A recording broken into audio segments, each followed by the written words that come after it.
안녕하세요, 성도님들. 네, 말씀을 정리하도록 하겠습니다. 오늘 말씀은 마가복음 7장 24절에서 37절인데 예수님께서 수로보니게 여인을 치유하신다는 얘기가 있는데 그 이전에 상황을 살펴봐야 돼요. 지금 예수님이 어디 계시냐면 성경 구절에 따르면 지금 이방 지역에 있어요. 이방 지역에 있는데 잠시만요.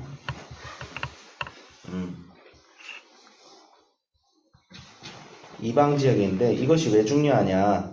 이것이 왜 중요하냐면 두로 지방으로 갔다. 두로 지방은 두로와 시도는 오늘날 레바논 지역이고 저기 이스라엘 영토 바깥에 있어요. 이스라엘이 하나님의 백성이잖아요. 이스라엘은 하나님의 백성으로서 하나님께서 구약 시대 때 특별히 택하신 민족들이에요. 그래서 예수님께서 복음을 전하시는데 천국 복음과 말씀을 전하시는데 이미 유대를 떠나서 이방 지역까지도 하나님께서 복음을 전하고 계세요. 이방 지역에도. 이방 지역에도 병든 자를 고치시고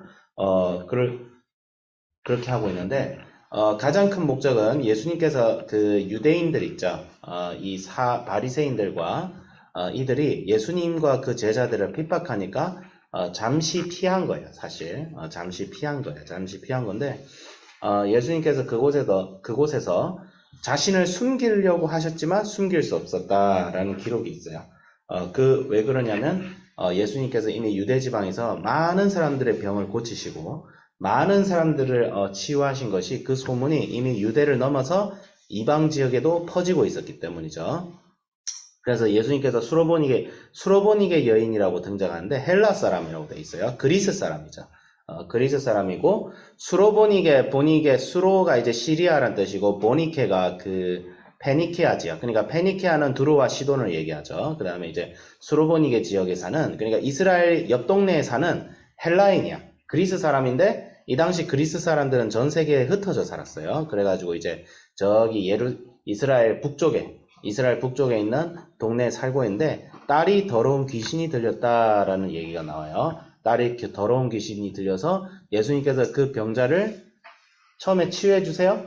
예수님께서 수로보니 개인을 알고 불쌍함도 딸을 치유하지 않고 개에게 자식이 먹을 빵을 개에게 주는 것이 옳지 않다라는 아주 모욕적인 말을 합니다. 여기서 개는 누구를 말하는 거야? 너 수로보니 개 여인. 너 이방인이잖아. 너 개다. 이거예요.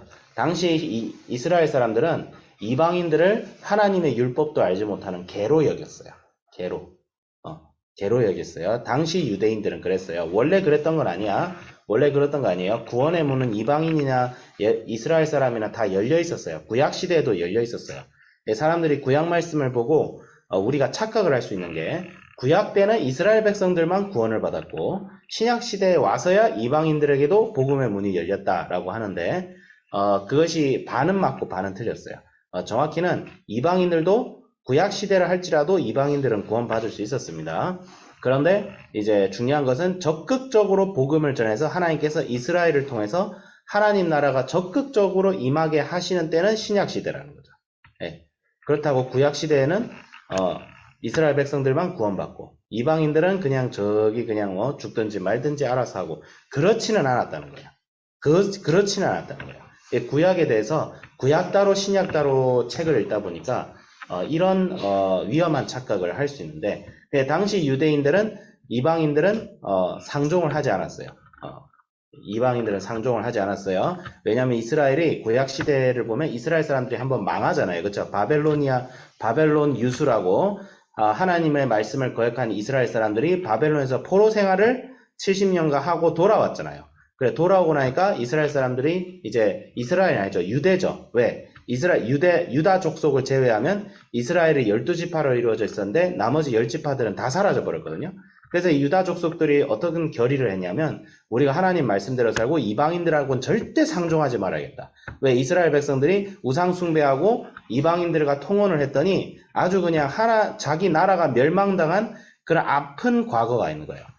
그 아픈 과거 때문에 유대 족속들이 하나님의 말씀과 다른 것을 타협하지 않겠다. 그런 마음이 있었어요. 그 마음 자체는 좋은데 이게 또 너무 나간 거야. 어느 정도냐면 이방인들을 아예 사람 취급을 안 해요. 또 극단적으로 바뀌었어요. 유대인들이.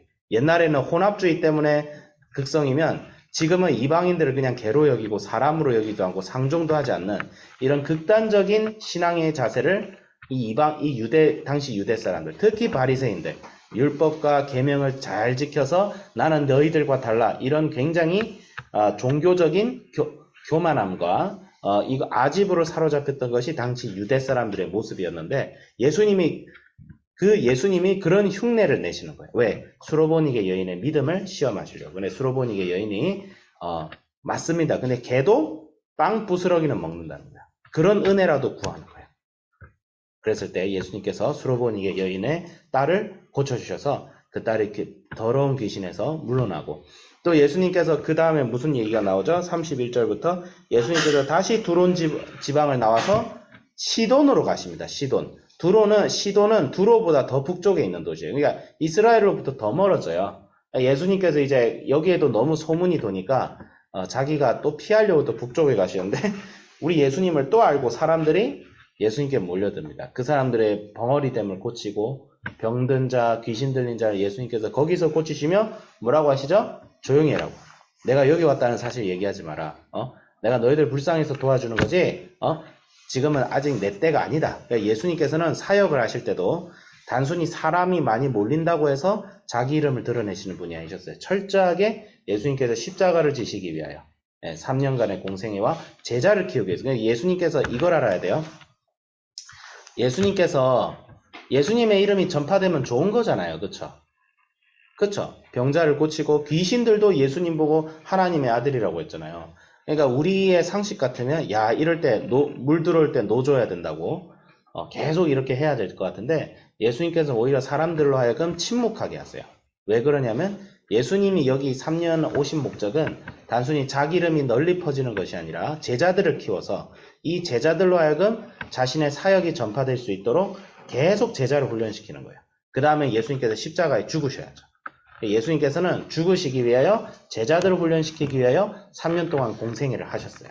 그 3년 동안 공생애를 하셨기 때문에 예수님께서는 단순히 자기 이름이 지금 널리 퍼지는 것을 원하지 않았어요. 그러다가 제자들도 죽어버리고 자기도 십자가의 형벌을 당하기도 전에 핍박을 받아 죽는 것을 예수님께서 원하지 않으셨던 것이죠. 그렇게 나오고 그 다음에 우리가 7장 전체를 한번 보고 이것을 봐야 될 것 같아요. 7장 전체적으로 이것이 뭘 얘기하고 있죠? 유대인들은 자기는 손을 씻고 정결의식을 행하기 때문에 자기들은 거룩하다라고 주장을 합니다. 이랬을 때 예수님께서 그들의 모순을 책망하시고 뭐라고 하시죠? 너희들이 손을 씻는다고 거룩해지는 것이 아니라 사람의 마음에 부패한 것을 너희들이 그대로 간직하고 있다. 그렇기 때문에 절대 너희들은 깨끗하다고 할 수 없다. 이렇게 하시는 거예요. 그러니까 예수님께서 이 본문 말씀을 통해서 그럼 우리가 깨끗함을 받기 위해서는 우리가 정결함을 받기 위해서는 어떻게 해야 되느냐? 그것이 본문 말씀에는 어떻게 나오죠? 예수님의 십자가의 보혈밖에 없다는 거죠. 예수님께서 이방인들을 거룩하게 하십니다. 수로보니게 여인의 딸에 대해서 어떻게 얘기하고 있죠? 더러운 귀신이 들렸다. 그러니까 귀신은 귀신인데 더럽다는 거예요. 깨끗하면 반대말은 더러움이죠. 근데 당시 유대 사람들은 특히 바리새인들은 율법을 잘 지키고 손 씻는 막 정결규례. 이 정결규례는 원래 제사장들이 지키는 규칙이에요. 바리새인들은 자기들은 제사장도 아니었는데 자기들도 지키면 거룩해질 수 있다고 믿은 거야. 근데 물로 손을 씻는다는 건 뭘 얘기하는 거예요? 세례를 얘기하는 거예요. 세례. 예수 그리스도를 믿는 믿음으로 우리가 깨끗함을 받는 것이지 단순히가 율법을 잘 지키고 착하게 산다고 마음이 깨끗해지거나 부패했던 마음이 정결하게 되지 않아요. 우리 예수님의 은혜가 필요하다는 거예요. 그래서 마가복음의 이 7장의 전체적인 주제는 뭐냐면 우리가 율법을 지키거나 인간적인 열심으로 우리가 깨끗해지는 것이 아니라는 거예요. 우리를 깨끗하게 하는 것은 예수님의 은혜밖에 없습니다. 예수님의 은혜로 깨끗함을 받은 우리가 더 예수님의 말씀대로 잘 사는 그런 믿음의 삶, 순종의 삶, 말씀을 지키는 삶 자체를 따라오는 거예요. 그거는 믿음의 결과이지 그거를 통해서 우리가 깨끗함을 얻진 않아요. 절대 그렇지 않습니다. 그래서 이제 종교적 우리는 두 가지를 경계를 해야 되는데 하나는 당연하지만 혼합주의 경계해야 됩니다. 예수님의 복음이 아닌 다른 것을 자꾸 섞어서 우리의 신앙을 더럽히면 안 돼요. 절대로. 예수 그리스도지. 예수 그리스도밖에 없어요. 한국교회가 신사참배했을 때 얼마나 더럽혀졌어요. 한국교회가. 그렇죠? 텐노의 신상을 교회 앞에 두고. 그거 잘못됐죠. 근데 또 다른 반대편에는 뭐가 있죠? 이런 거. 바리새인, 당시 이방인들을 개로 여겼던 바리새인들. 그렇지가 않다. 예수 그리스도의 복음 외에 다른 것이 주장이 되어서는 안 돼요. 심지어 교회 안의 문화라 할지라도, 교회 안의 풍습이라 할지라도 그것이 예수님의 복음과 보혈보다 더 주장이 되면 안 돼요. 네. 내가 믿음의 삶을 살았습니다. 예배 잘 드립니다. 새벽기도 맨날 합니다. 저희들이 그거 중요하죠. 근데 그것이 마치 의무이기 때문에 지키는 것이 아니라 이를 통해서 우리의 삶에 유익이 와야 되는데 예수님의 보혈이 강조가 돼야 돼요. 예수님의 보혈로 귀신도 쫓아내고 병 고치고. 그래서 나사렛 예수 그리스도의 이름으로 우리가 정결함을 얻는 자로서 우리가 예수님과 더 동참하고 예수님과 더 동행하기 위하여 말씀과 기도 생활을 하는 것이지, 마치 기도 생활 좀 하고 말씀 생활 열심히 하면 마치 내가 막 돋보이고 마치 나의 자존감이 높아지고, 그렇지가 않습니다. 절대 그렇지가 않아요. 새벽 예배를 30년, 40년 다녔지만 변화가 안 되시는 분이 있어요. 그 예수님의 십자가의 보혈 다시 회복해야 돼요. 신앙생활 다시 해야 되는 거예요. 네. 그런 거예요. 그래서 저도 이거 전도사의 자리에 있지만 전도사기 때문에 더 위험할 수 있는 거예요. 마치 이런 율법적인 활동들이, 그러니까 율법이 나쁘다는 게 아닙니다. 여러분, 믿음의 삶은 반드시 율법에 순종하는 삶으로 나타나야 돼요. 중요한 것은 그것을 착각해가지고, 내가 율법을 잘 지키니까 내 마음이 깨끗하다. No.